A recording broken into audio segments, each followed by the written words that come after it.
My name is Anya Rossi. For 28 years, I was the gentle soul of the family, a kind term my parents, Vittorio and Isabella Rossi, used to disguise their disappointment. While my brother, Luca, collected Stanford MBAs and whispers of being the heir apparent, I navigated a world where letters and numbers danced unpredictably on the page. My dyscalculia and dyslexia weren't challenges to be met with support in our household. They were embarrassments to be managed, quiet flaws in the gleaming facade of the Rossi legacy. The Rossis were old-world money, Chicago style. Our name was on symphony halls and medical research centers. My father ran Rossi Global Imports, a luxury goods empire my grandmother, Chiara, had built from a single little Italy storefront in 1972. By 2024, it was worth nearly $1 billion. I was diagnosed at 8. Math problems were inscrutable puzzles. Contracts were walls of gibberish. My parents' solution was not accommodation, but retreat. Anya has a creative mind. My mother would tell guests, a smile plastered on her face. The practical world just isn't for her. Luca got economics tutors from Oxford and summer internships in Milan. I got sympathetic pats and a lifetime membership to the role of family ornament. My sanctuary was my grandmother's brownstone in Lincoln Park. Every Thursday, she'd brew espresso and teach me to understand business not through spreadsheets, but through stories, the people behind the deals, the relationships that built empires. Caxila mia, she'd say, her hand warm over mine. You listen in the silences where others only hear noise.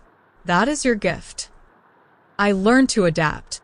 I used voice-to-text software before it was standard, created intricate color-coded mind maps to visualize data, and developed an uncanny sense for when a deal felt wrong, even if I couldn't immediately parse the financials.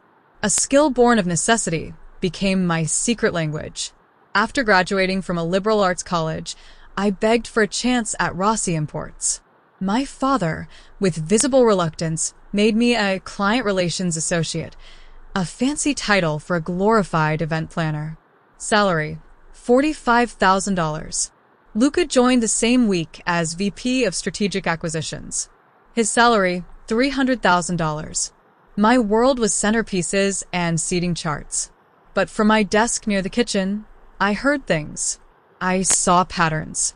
I noticed which associates never met your eye, which contracts caused a particular strain in a negotiator's voice. I began keeping a private journal, not of numbers, but of impressions, connections, and unspoken tensions. Grandma Chiara had taught me that. 3 years ago, just before her health failed, she gave me a worn leather folio. Keep this safe, anima mia. Do not open it until the day your father shows you his true face. Then you will be ready. I tucked it away, a mystery gathering dust on my shelf. The showing came on the night of Luca's gala at the Drake Hotel. 500 people under crystal chandeliers. I was in a rented dress at a back table, already nursing the sting of a termination email I'd received that afternoon. My position was being phased out. Then my father took the stage. Tonight, he boomed, is not just a celebration. It's a coronation. Upon my retirement, Luca Rossi will become CEO. Furthermore, he will inherit the family estate and my controlling interest in Rossi Global. The applause was deafening. I felt atomized, erased in real time. That's when the stranger found me.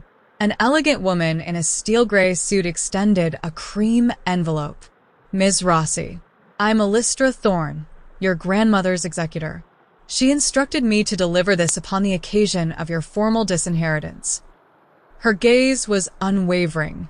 I believe that moment has arrived. In a silent hallway, I broke the wax seal. It was a new will, dated just months before Chiara's death. It bequeathed to me her 52% controlling stake in Rossi Global, valued at nearly $500 million. The wording was a blade. I leave this not out of pity, but out of principle. Anya sees the heart of this company, while Vittorio sees only its reflection. She was not failed by her mind, but by those who lacked the vision to see its strength. There was a condition. I had to formally petition the board of directors for an emergency meeting within 48 hours to claim my inheritance. The next 2 days were a blur. Alistra helped me draft the petition. I finally opened Kiara's folio. Inside were her handwritten notes on a failed board coup from 2019. My father's attempt to dilute her voting power, claiming her age made her a liability. She had documented it all, with audio recordings. The board meeting was a tempest. My father was scornful. Anya is a lovely girl, but this is beyond her. She organizes flower arrangements. Luca tried for condescending sympathy.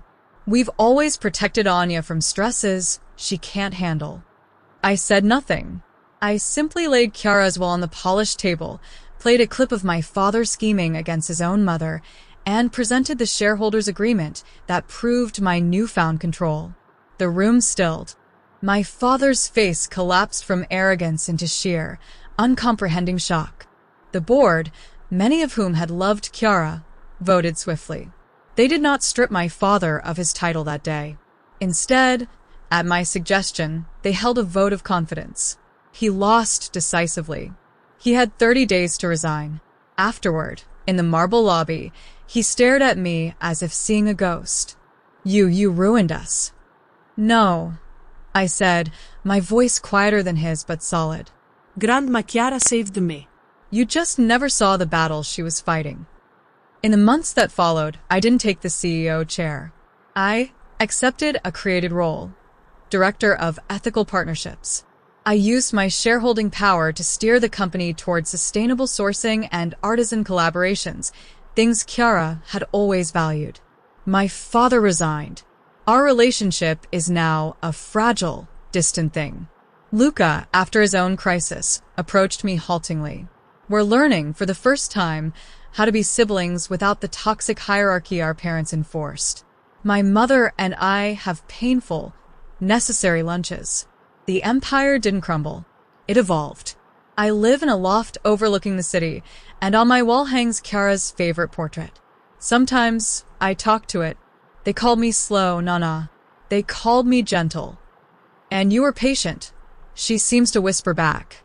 "The strongest steel is forged in the quietest fire." My worth is no longer a verdict passed down by my family. It is a fact I state every day by how I choose to live. The real inheritance wasn't the shares or the wealth. It was the permission to finally, unapologetically, see myself